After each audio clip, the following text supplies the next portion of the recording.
el musical de Tarzan va fer gaudir aquest cap de setmana els més petits del Cap-roig.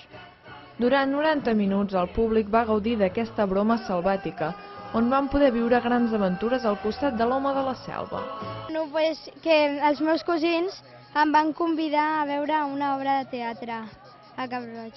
A l'estiu sempre venim a veure algun espectacle i aquestes amigues meves van dir estan fent l'espectacle del Tarzan, anem-lo a veure, i hem fet una sortida de mames i filles. Doncs mira, hem vingut perquè la Martina, digues hola, Hola. i en Roger, digues hola, no, tu no vols dir hola?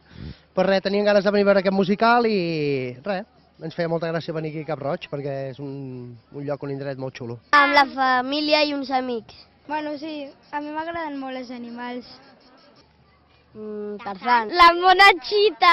Amb el Tarzan. El Tarzan. El goril·la. La chita. A ti també el Tarzan, que sí? Sí. No sé, perquè no... Perquè és molt fort. Perquè haig de veure la pel·li a casa.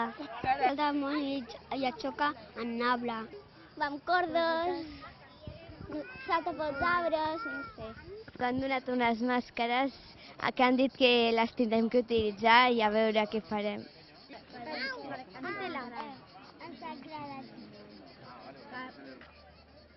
Molt bé, merci.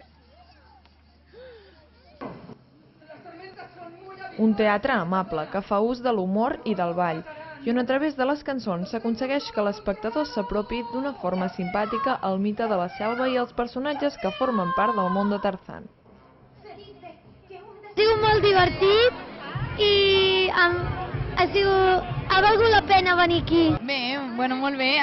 La típica història de Tarzan i una miqueta caracteritzat per nens petits i ha sigut divertit. Sortien tots els personatges, els clàssics.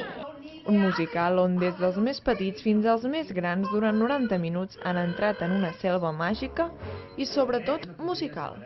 A una hija sin madre. De su querido padre. Ay, qué atento. Para subsistir, es su modo de sobrevivir. ¡Pero esto nos ha acercado! ¡Una señorita que está insegura